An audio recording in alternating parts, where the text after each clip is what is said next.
शादी का घर था। ढोलकी की आवाज़ें अभी तक कमरों में गूंज रही थीं, मगर इसके हाल में कोने में बैठी हुई दुल्हन मायरा अजीब सी खामोशी से बैठी थी। इसकी आंखों में चमक कम और खौफ ज़्यादा था। पता नहीं वो क्यों इतनी खौफज़दा थी, जैसे वो किसी ऐसी चीज़ को जानती हो जो बाकी किसी को मालूम नहीं। रात के 12 बजे रुखसती के बाद मायरा को एक नए घर लाया गया। घर बहुत बड़ा था, मगर इसमें एक पुरअसरार सा सन्नाटा छाया हुआ था। दरो दीवार जैसे किसी भेद को छुपाने को कोशिश कर रहे थे। मायरा के शौहर फारूक ने कमरे में जैसे ही कदम रखा, एक नरमी और प्यार भरे एहसास से उसकी तरफ देखा और बोला, मैं थोड़ी देर में आता हूँ, तुम आराम करो। मायरा ने देखा कि कमरे की दीवारों पर लटकते एक कदीम आईने में कुछ हल्का सा हिलता हुआ दिखाई दे रहा है। पहले उसने अपनी थकन की वजह समझी, मगर चंद लम्हों बाद वो साया दोबारा हिला। ये कोई आम साया नहीं था। आईने में एक औरत का धुंधला सा अक्स नजर आ रहा था और वो एक सुर्ख जोड़ा पहने हुए थी। मुकम्मल स्याह चेहरे के साथ काला धुआं लपेट दिया गया हो जैसे। मायरा चीखने ही वाली थी कि अचानक आईने में से वो औरत आगे की तरफ बढ़ी और जैसे शीशे पर हाथ रख दिया हो, कमरे में सर्द हवा दौड़ गई। फारूक ने चंद लम्हे खामोश रहकर लंबी सांस ली। मैं तुम्हें कुछ बताना चाहता हूँ। इस घर में हर दुल्हन एक रात की होती है। मायरा का रंग फक से उड़ गया। क्यों, क्या हुआ इनके साथ?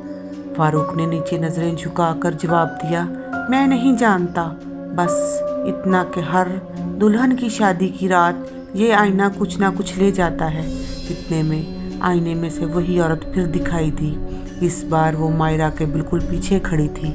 मायरा ने पलट कर देखा, मगर पीछे कोई ना था। अंधेरे में एक सर्द आवाज़ गूंजी, एक और दुल्हन, एक और रात। मायरा ने हाथ बढ़ाया और फारूक का हाथ पकड़कर कहा, हमें यहाँ से निकलना होगा, अभी, इसी वक्त। फारूक ने दरवाज़ा खोला, मगर बाहर पूरा अंधेरा था। घर अंधेरे में डूबा हुआ था। सिर्फ सीढ़ियों के ऊपर एक हल्की सी सुर्ख रोशनी जल रही थी, बिल्कुल वैसी रोशनी जैसी कब्र की मट्टी के पे रखे हुए दिए की रोशनी होती है। अचानक आईना ज़ोर से टूट गया और एक दिलखराश कानों को चीरती हुई चीख पूरे घर में फैल गई। इस चीख में दर्द भी था और अजीब सी वहशत भी, जैसे कोई कई सालों के बाद आज़ाद हुआ हो। फारूक ने मायरा को खींचकर बाहर निकाला, मगर जैसे ही वो दरवाजे तक पहुँचे, मायरा वहाँ से हिल नहीं पा रही थी, क्योंकि सामने वो औरत खड़ी थी। सुर्ख जोड़ा, मगर चेहरा बिल्कुल ऐसे जैसे जला हुआ, झुलसा हुआ चेहरा, आंखें स्याह खला की तरह। इसने आहिस्ता से सर उठाया और मायरा की तरफ देखा। अब तुम्हारी बारी है, अब तुम तैयार रहो, अब तुम्हें कोई भी मुझसे नहीं बचा सकता।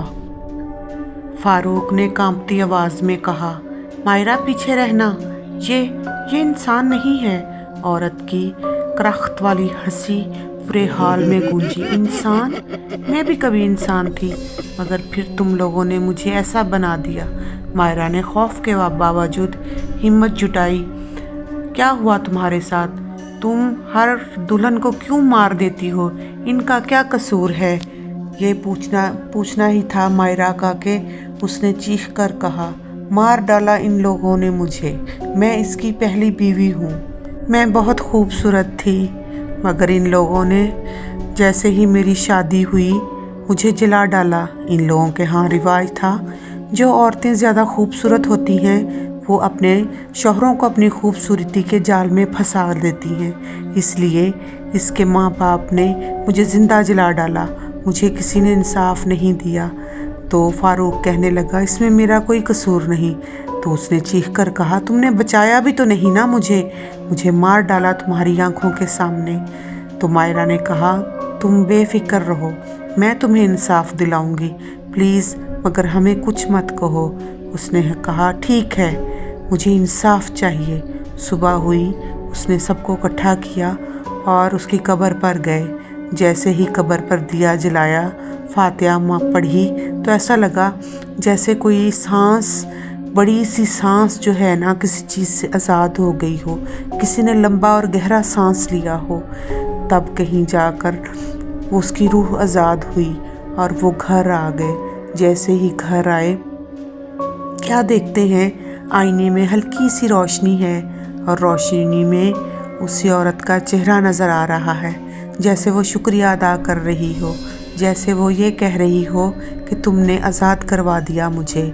फिर क्या था, सब पंचायत वालों को इकट्ठा किया गया, सब लोग इकट्ठे हुए और उसके माँ बाप को सज़ा सुनाई गई। इस तरह उसको फिर सुकून मिला और वो हमेशा के लिए वहाँ से चली गई। ये एक वो कहानी है जो ऐसे लोग लड़कियों को ज़िंदा जला देते हैं, या ऐसे लोग जो अपनी बहुओं के साथ जुल्म करते हैं, उनके साथ फिर ऐसा ही भयानक अंजाम होते हैं।